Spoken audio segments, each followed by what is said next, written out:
Good evening, everybody. You can hear all right, correct? Yeah. Okay. I'm just excited to introduce our program for tonight. I'm Judy Weaver, one of our program chairs. My co-chair had cataract surgery today, so I'm it. Excuse me. Quiet, please. And welcome to any guests who are here. And hopefully you'll sign the registration paper that our Brad Lyman has been sending around tonight. Excited to introduce to you our dear friend John Bailey. John is a noted Native American historian. He's going to present a program approximately on Indian trade and migration routes in northern Michigan. He knows everything about this, but he knows a lot of other things too, so I can't predict exactly what he'll say. But it's always good. I love to hear what he has to say. John's been adjunct faculty at Bay Mills Community College. He lives in Benzie County. He has lectured at most Michigan universities and colleges. He's an expert on the Native American presence here since the Brass Age, and has good knowledge of interaction in our northwestern Michigan area of Indians and the missionaries sent here to minister to them. It's interesting because I can ask him specific questions about things. John has served under 4 governors as a commissioner on it's Indian Affairs and for the state of Michigan. So Milliken, Engler, Granholm, I'm missing one. Anyway, people know that John knows everything. And if he doesn't, not afraid to admit it, he's a wonderful speaker. So without further ado, John Bailey. Business meeting will follow this meeting. And John, you've got 30 to 40 minutes, but if you want people to ask questions, then you should probably stop after 30.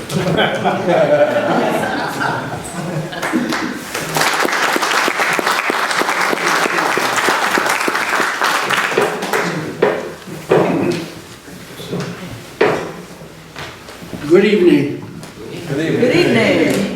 Introduce myself the old way and let you know that people around here still follow that tradition.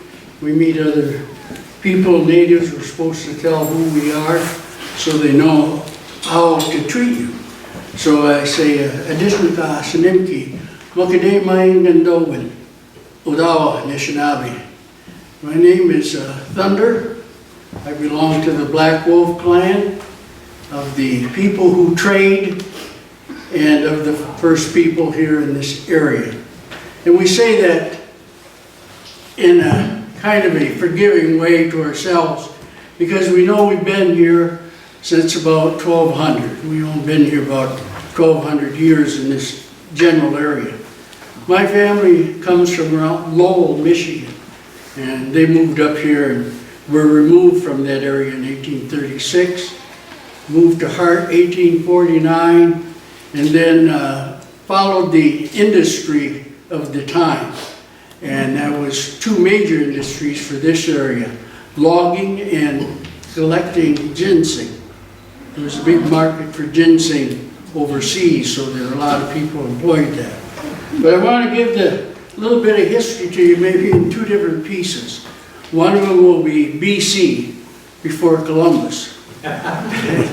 Then after that, the other trade routes that came.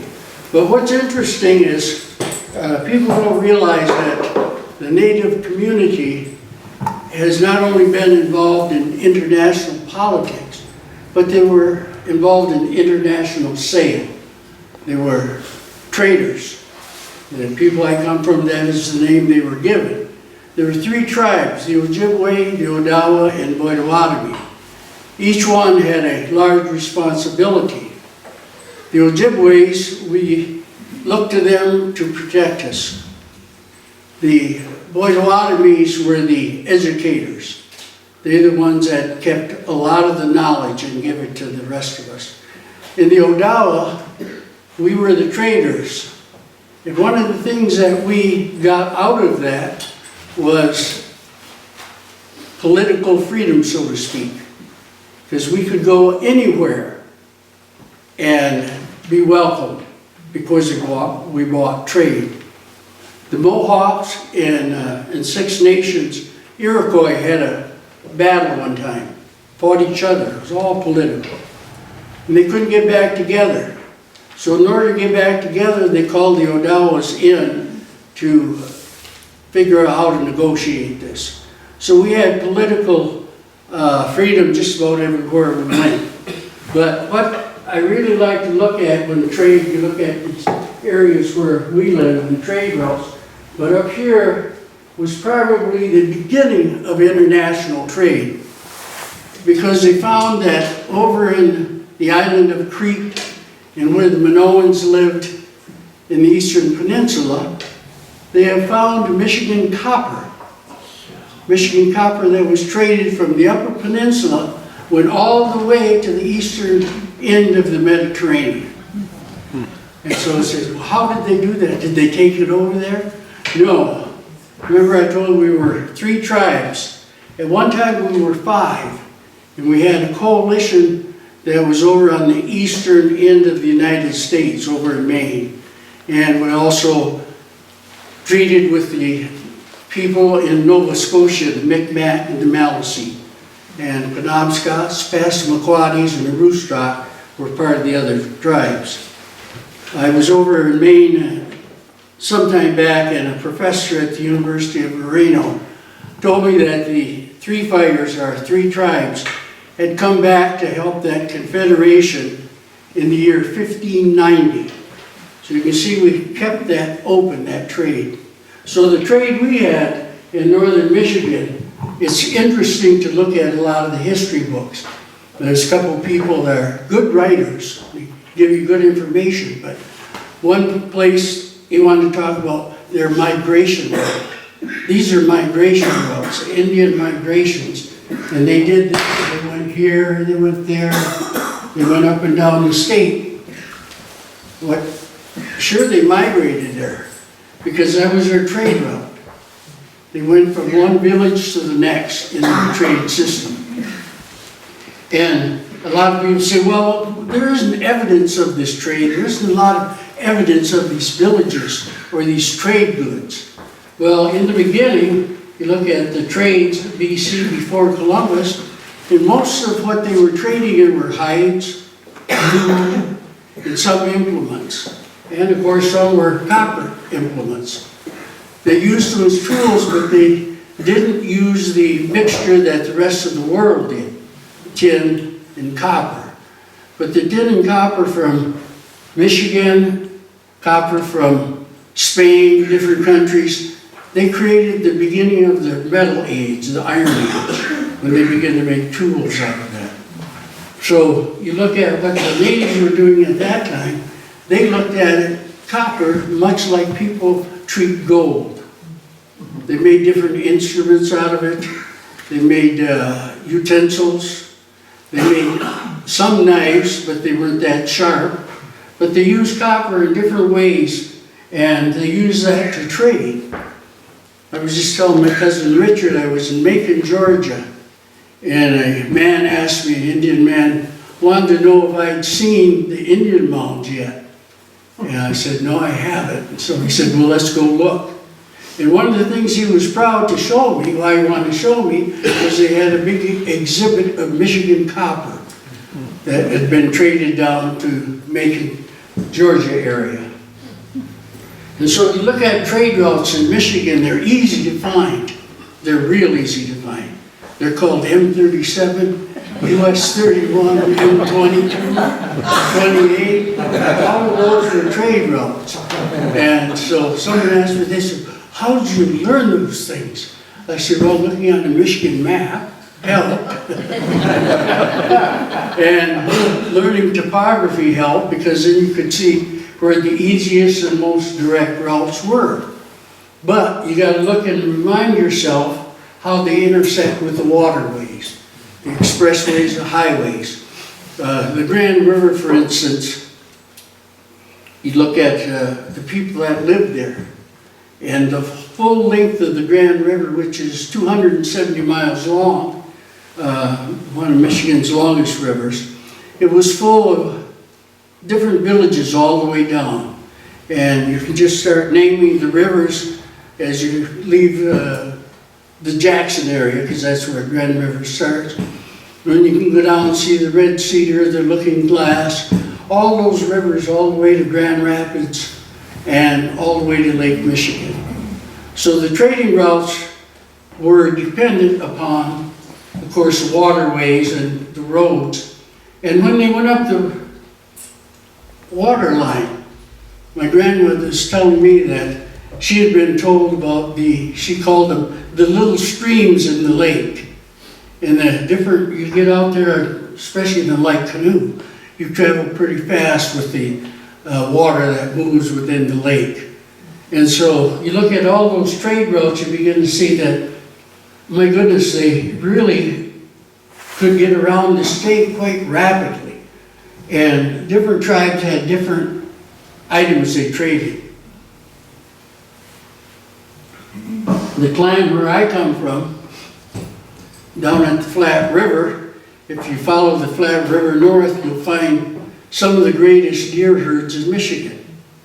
And so my clan and family way back when were known as the traders of deer hides in deer meat.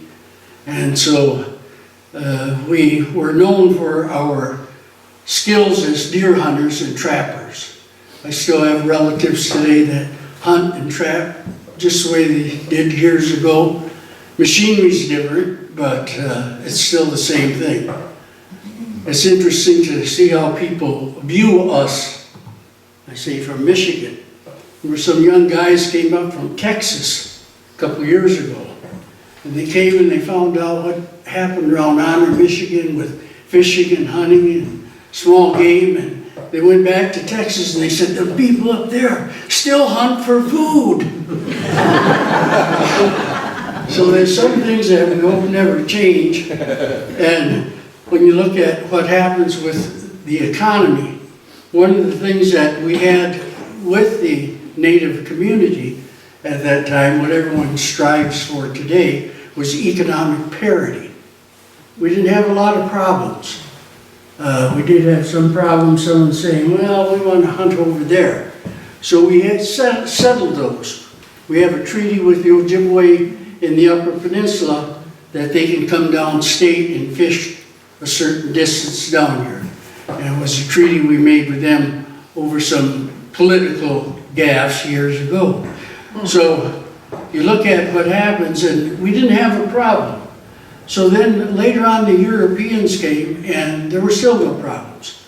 The French came, and we ended up really doing a lot of business with the French.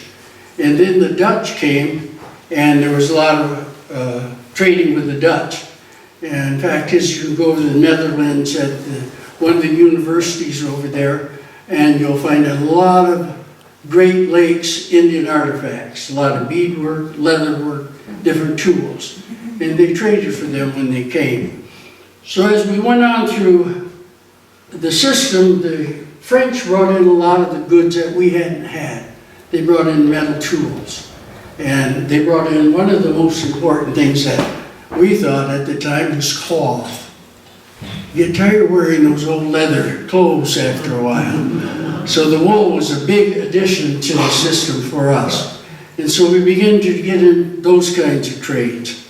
But what we did was a lot of the things we had, they couldn't get in Canada, in Manitoba.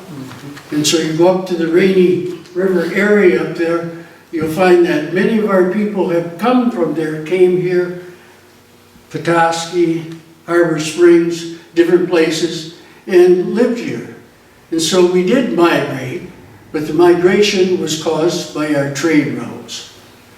The migration, the biggest migration that I recognize and deal with is all starts with two vegetables, potatoes and corn. And when you look where potatoes and corn came from, you can see that as they got further north and found more tribes, more of those vegetables from Mexico came in. And so when you follow the traders, explorers, they usually follow waterways or the shorelines.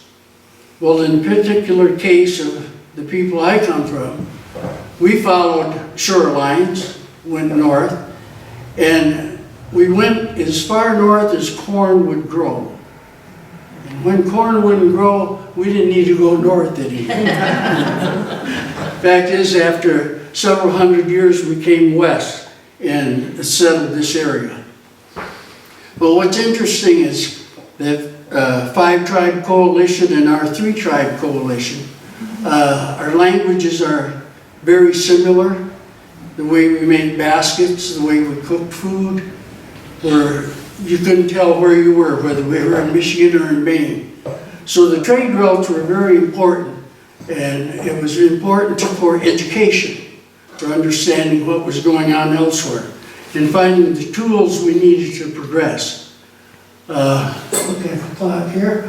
One of the things I always found interesting was how we came to the different ways of trading, as I told you about the deer.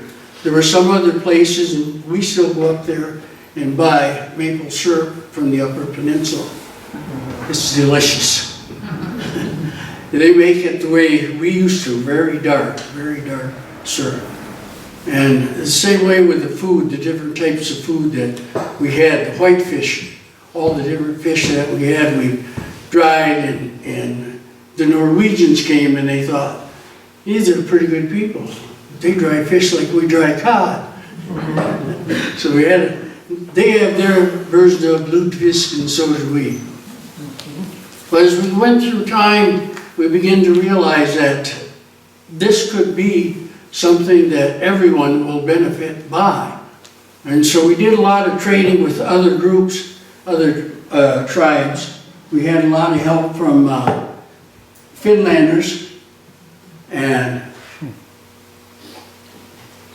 the French, Norwegians. We still don't even want to be offensive, but we still have some difficulties in dealing with the English. In fact, as I found out that if you're not Amish, they refer to you as English. So I said, well, there's something I could use too. We had an awful time with the English trading. They didn't understand the protocols. The French knew immediately that when you came to a community, you wanted to trade, you brought in gifts and different things for different people. Then you visited. Then after a while, you got down to the trade. Well, the English didn't want to do it that way. You do it our way, we'll give you 10 of these and we'll take 15 of those. No. So we had a lot of problems with the English. And when you look at and go to different communities, you'll find that to be true. That there's a lot of animosity yet even today because of their negative behavior. And they talk about today all the shootings and things that are going on in this country. But from this side of the fence, it's still the same. Nothing has changed. When they first hit Plymouth Rock, it's been going on ever since. And so we began to look at who we're going to trade with. And so we did. We began to switch trade. We didn't trade as strongly as we did with the English for a long time. But the French have always been part of this system. And when you go around different parts of the Upper Peninsula, when I get across that bridge, it's like going to a different country. It feels different, people are different, it's nice. But when you go up there, they had me go up there one time to Beriga, and they wanted to talk about diversity. And I said, well, I know the school system, they've heard enough about tribes in Michigan, don't need to hear it again. But what I did is I began to talk about all the different nationalities that were in the Upper Peninsula and how they interacted with each other and how they worked together in family names all the way through. So you can see that trading and establishing good trade routes throughout these areas is something that has helped us over the years. Oh, I saw that. Oh.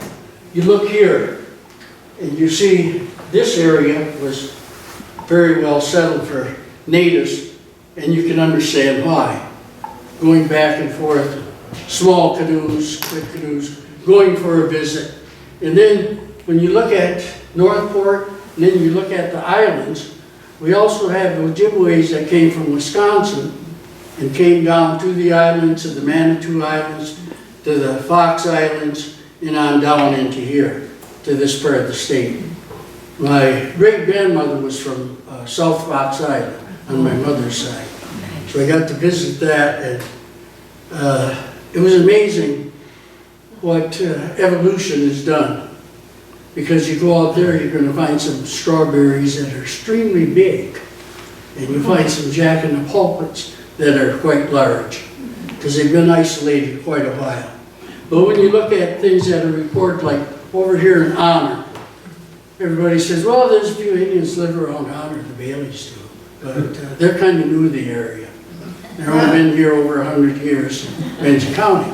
Well, in 1842, the government took a survey, and a mile south of Honor, there were 19 families. And so you figure how many people in the family, multiply that 19 times. It was a large village. And you can see why, because they're about a quarter mile from the Platte River. And in ancient times, where they were living, the Platte River was probably 20 feet high. So they had bottom land. They had good farmland. And a lot of the natives, that's what they did, is they knew there were some communities where vegetable growing was difficult. So they began to grow vegetables and sold exclusively to those communities, as I mentioned before. Some communities had other needs and couldn't meet those needs, and so that's where a lot of the trading began. And of course, when you look at the economics of it, money didn't change hands. It was based on value. If you're placed, for instance, maybe you need a strong need for potatoes. Geez, we got potatoes, and we know you got good whitefish. Let's start making some bargains. And so the trade route was that way. There was very little, there was some bartering, but everyone knew what the value was. And so as we went through that system, we began to understand later on as the Europeans came, what value you could put on different things. And so we got into doing that kind of trading different places. It worked out pretty good. Then we got into businesses. There was Indians that owned a lumber system over near Honor, a sawmill. And there were Indians that were looking for employment as far as Grand Rapids, and they came all the way up to Honor seeking employment. And they got jobs either in a sawmill, or there were some crews that were all Indian wood crews, and they subcontracted to the larger companies, so they got employment there. And they collected ginseng, sold that to China or the Asian countries. And so they did all right. We hear about poverty amongst Indians, but the poverty only came later on in what we call modern times. But as you can see, that's being reversed. It has been reversed through the government rules in dealing with casinos and that kind of thing. We've also, I worked on a couple of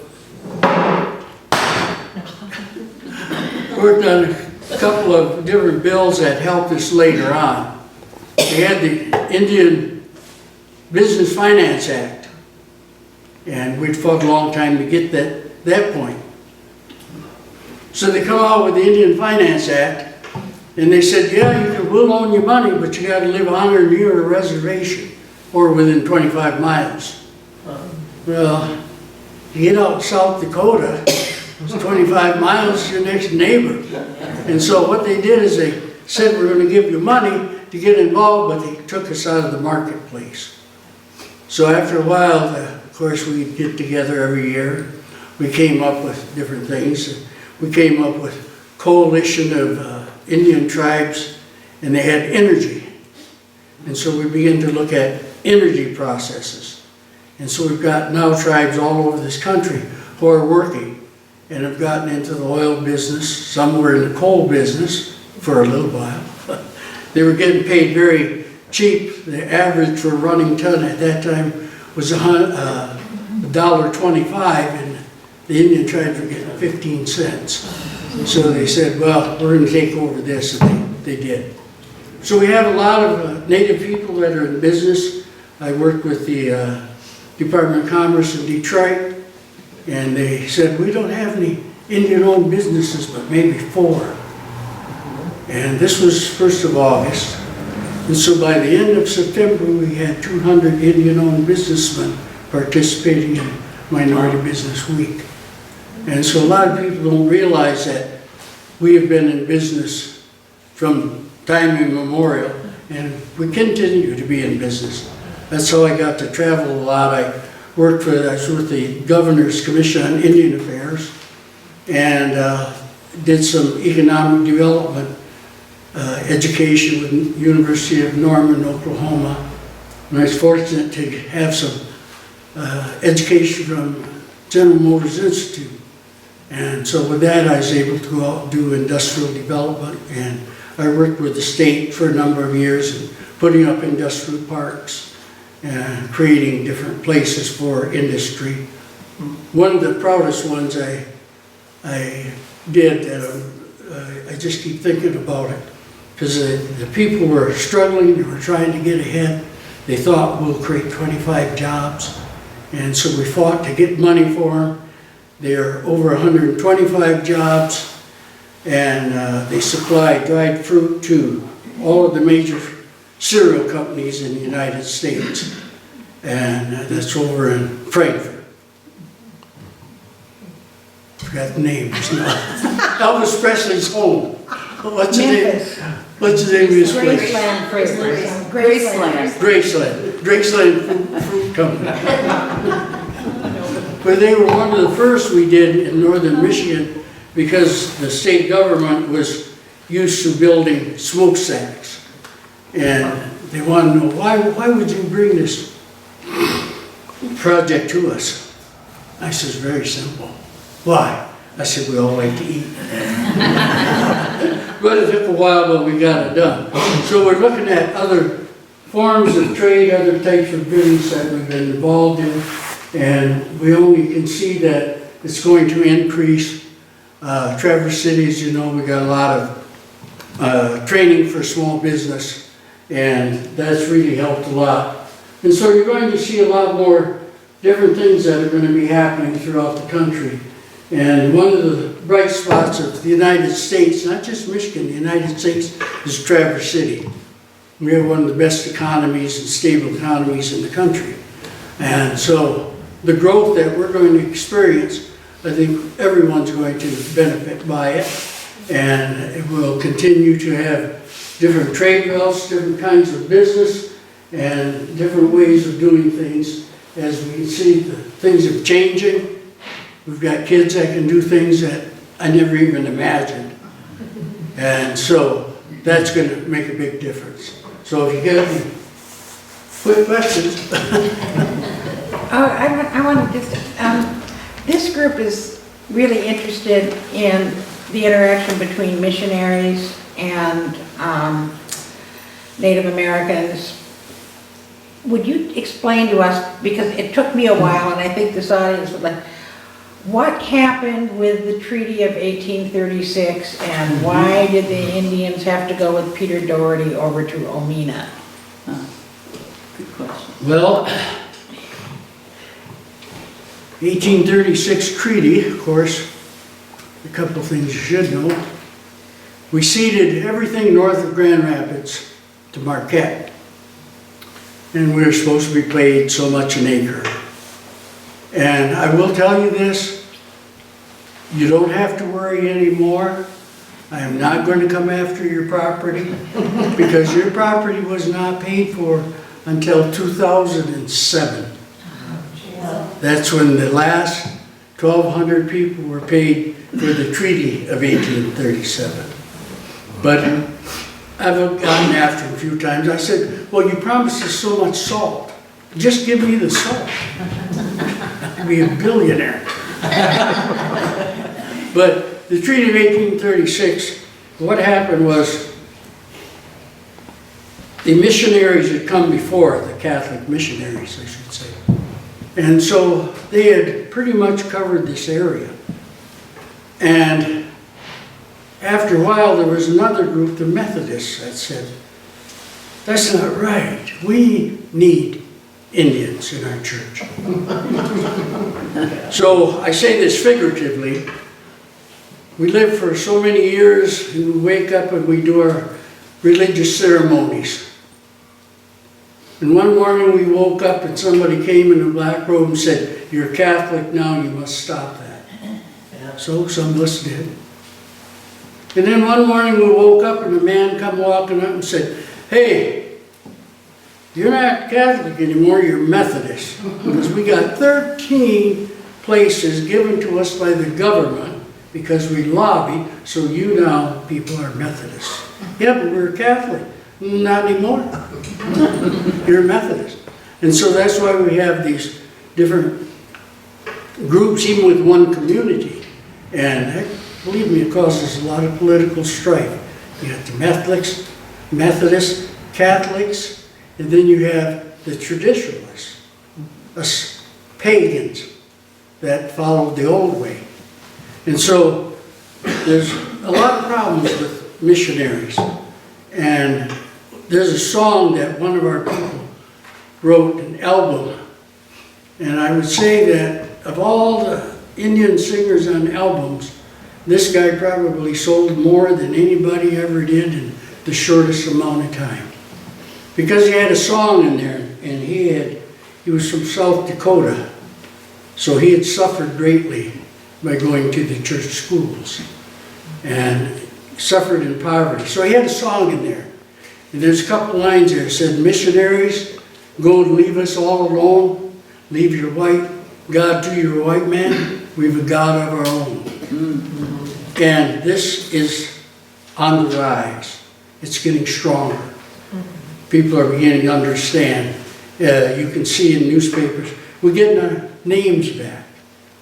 I got my name from my grandfather. I'm very glad. So when you look at what's happening and what is going to happen is education.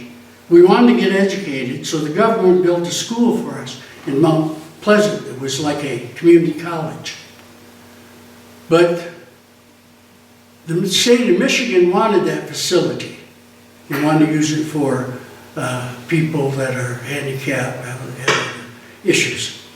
So they said, what we'll do, we'll trade you. We will educate the Indians in Michigan from now on. Because until 1934, it was illegal for us to go to school in Michigan. Some did, some didn't. But we'll trade you this facility and we'll be responsible for the education of Indians in Michigan. So we agreed. And we said, now, where do we go to school? Well, you go to these little schools over here, that's good. Well, when we're done with school, then where do we go to college? You don't go to college. We give you an education, 8th grade. What more do you want? We want that education.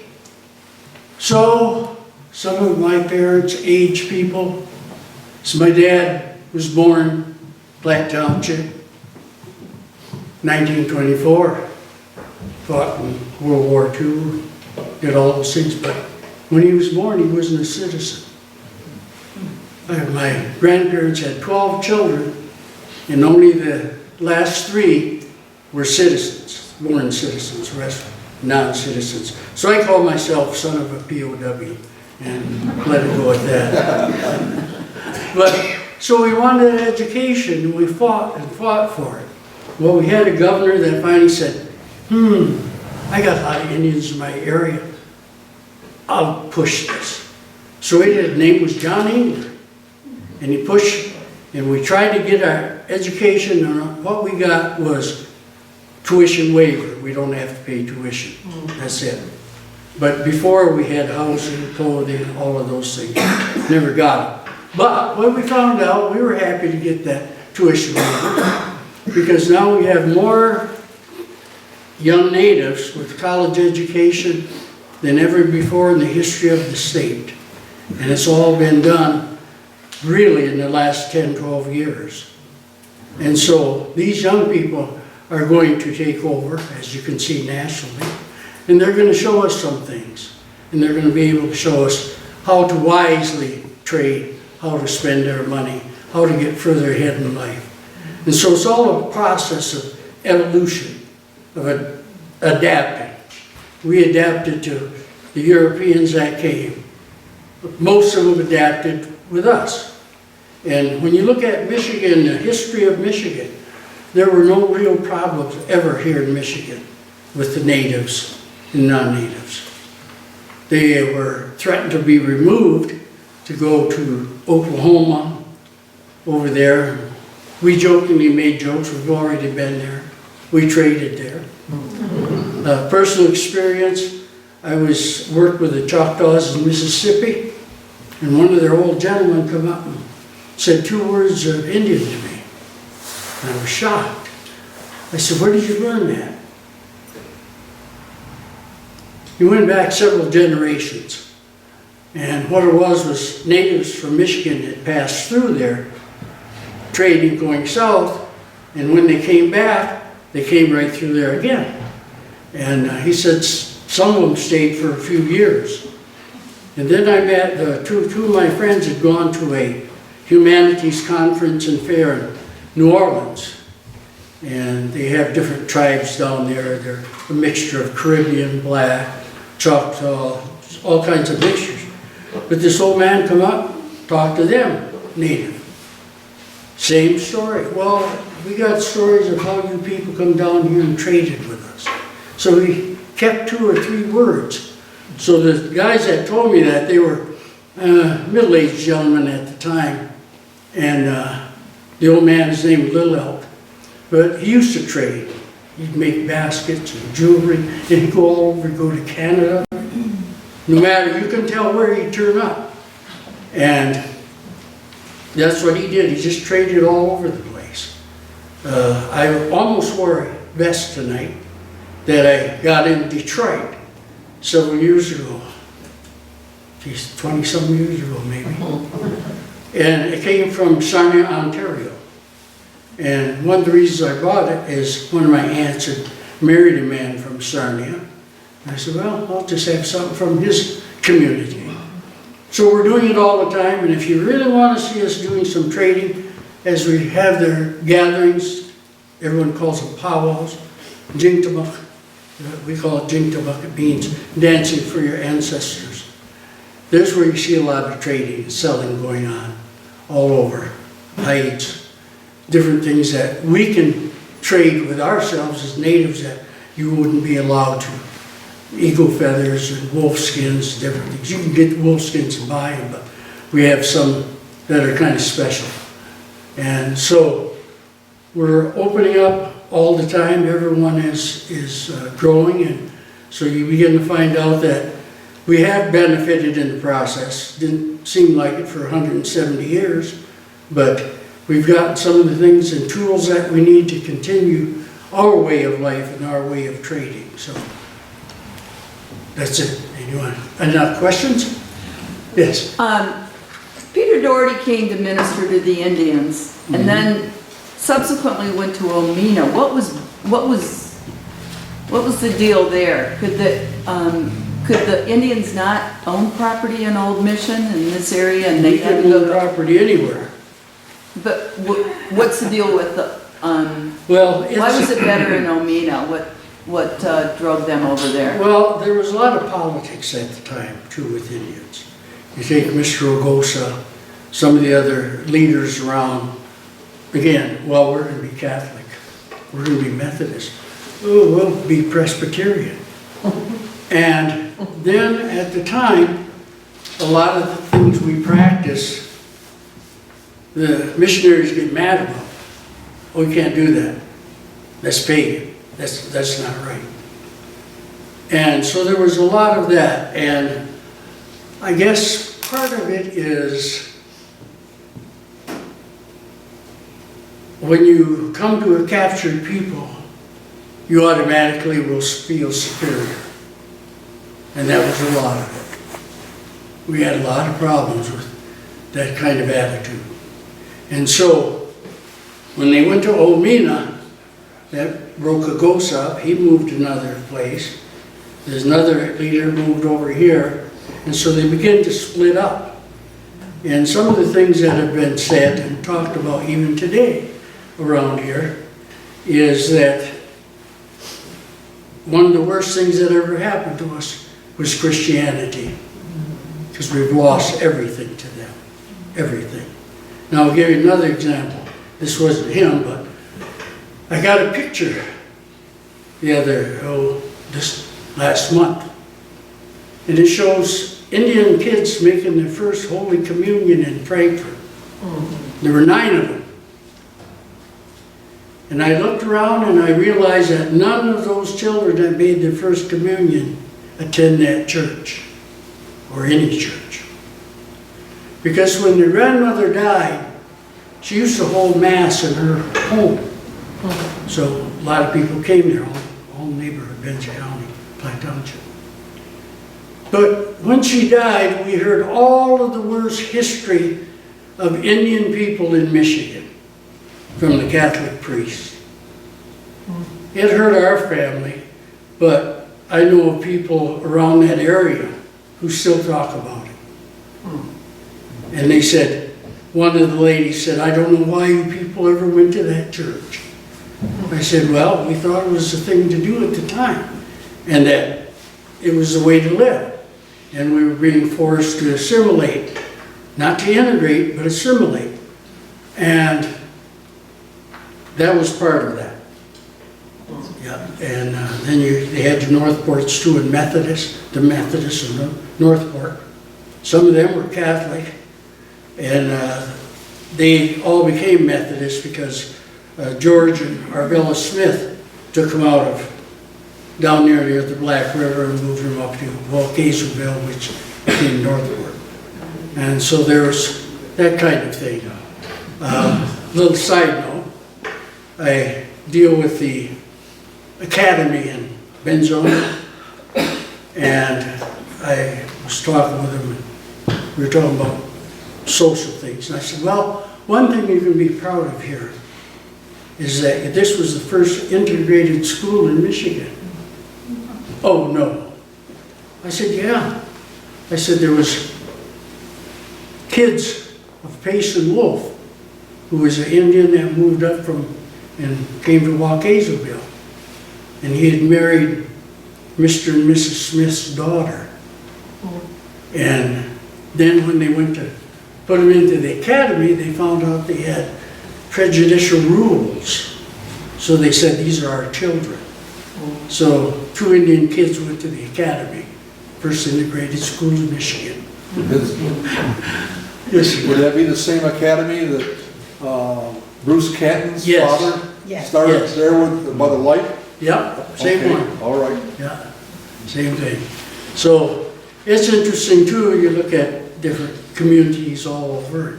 Some people say, well, we've got the academy, and some people say, well, we got the fishing weir, and whatever else. But you get down to it, we're all in one place, one thing, one time, and we all got to depend on each other. Because if you don't, we're hurting. Yes. So does your family go back to Chifagosa? My grandmother's sister, one of the sisters married in Negosas. But originally my family came from Lowell, Michigan, the Flat River, to Grand Rapids, to Hart, up to Honor. And my cousin Richard, he was part of that, and as we moved north, some of us would drop off here. Hey, I got jobs here, they got boats here, we can get a job on the boat. And so we have relatives, him and I, we have relatives in Grand Rapids, Oceana County, Hart, Ludington, Manistee, Traverse City, Honor, Peshawar Town, Petoskey. It's because we all moved along, yeah. So how did the natives in Michigan avoid getting removed like they did in many other places? It was interesting because a couple of things. Number one was the trade. They got traded with the French. There was intermarriage with the French. And so when the government came along and said, well, we're going to take you. Oh, no, you can't. My dad's French. Huh? Yeah. Well, your mother's Indian then, right? Well, maybe. And so it was kind of like that for a long time. And then what happened is there's one of the writers that are kind of famous, Schoolcraft. Well, Schoolcraft, he married an Indian lady. Upper Peninsula? Yeah. And when they got into negotiating treaties, they began to look a little bit different because Schoolcraft, I will tell you this, Schoolcraft's enjoyable to read, but don't believe what he says. Oh, he's bad. But him and Lewis Cass became treaty makers. And you go south of here, all the way down to Tennessee and Kentucky, and Mississippi and Missouri, they were the treaty makers. And so Schoolcraft, the fact that we'd intermarried so much with French and Finlanders, it was kind of, well, I don't know. Well, then what happened was the Civil War came along much later, but some of our people did go west. We have Odawas in Oklahoma. It's fun to listen to them speak with an accent. And Ojibways and Potawatomis in Kansas. But when they got to the Odawas and said, you have to go, we said no. And they said, well, you're going to have to go. There's no question about it. And the Odawas said, we're united, remember? Do you remember Pontiac? 1863, he almost pushed all of you into the Atlantic Ocean. So much so King George passed the proclamation of October 10th, 1763 that says they couldn't expand beyond the 13 colonies. Well, Washington, Jefferson, all those people have already marked out land in the Ohio Valley. And so there was a problem there. They said there's a lot of those Odawas in Ohio, Michigan, Indiana. What if they get mad again? Well, we'll let off a little bit. And of course, everything in the world started changing. And as time went on, the more they forgot. But then when the Civil War came along, we have the 24th Infantry Michigan Sharpshooters. They're all natives from all this region, UP, all over. And they promised if we would fight for the Union, they'd make us citizens, they'd give us 40 acres and a mule. And like I say, my dad was born in 1924 and he wasn't a citizen. My grandparents were. My grandfather never was a citizen. And so you look at all of this that go on, that's one of the reasons they didn't get chased out, because they integrated so much into the system. Traverette, for instance, he was an officer for the Union Army. He came from up by Harbor Springs. So there were a lot of people that participated in the Civil War in different parts. And so that saved us from going west. They thought about it once or twice after that. And so it was, my goodness, it had to be 1877 under Hayes that we finally, Hayes said we wouldn't be moved. And so we got relief from that. So we've been there ever since. But we couldn't own land.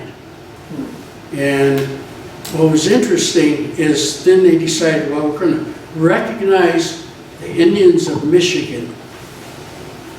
And they did a survey, they called it. They went all through Michigan and wrote about the Indian families that needed help and those that didn't. Well, my dad told me all kinds of stories of how you survived through the Depression, how poor it was. And yeah, it must have been tough. But when I read the letters that the government sent, they said they wouldn't help my grandfather because he had 80 acres of property, 40 of it tillable, had 6 cows, 3 horses, and various livestock, so he needs no help at all. Well, he was helping a lot of people that needed help. So that's how they worked. And so that's why you have such a mismatch too here of different tribes. You have people that were one group, got split apart. Government split them apart. And so, you know, well, let me see, how are we going to do this? So they finally got to the modern stage of federal recognition of Indian tribes. And it worked for quite a while. But as we went into the 50s, then there was a famous man who decided we don't need Indians in our country anymore. And so we're going to pass a law that says you people don't exist anymore. And it took us 6 years to get back our status. It's called the Menominee Restoration Act, because it was a lady from Menominee that really fought hard. But that president was a guy named Dwight D. Eisenhower. So we haven't had much respect for him in some cases. We know what he did during the war. We appreciate that, but that's what he did to us. And I'll say another thing too is people are talking about what's going on, and we had trouble with different things. But as we went through life, we found out the people that gave us the most political and economical and legal respect was the Republican Party, and the biggest and most generous Republican president was a man named Richard Nixon. And with Richard Nixon, we got the Native American Child Protection Act, because we were losing 25% of our kids every year. We got the Economic Development Act passed. We got education passed. It just goes on and on. He started it, and there was a guy that worked under him named Brad Patterson. After Nixon got booted out, he finished it, finished the job. So it's interesting to look around, and the only thing we ever got out of the Kennedys was, oh my gosh, you're poor. I didn't know people could be that poor. That was it. So you look at politics and you realize too that you look back in time, and that's what we do. We look at the presidents. Which president did what? Which president was this or that? And it's really interesting to look at it. History will give you so much. It all comes from feeding each other, taking care of each other, doing those trade routes, helping each other. And one of the things that comes out of that is politics. Every time. All right, thank you. Thank you.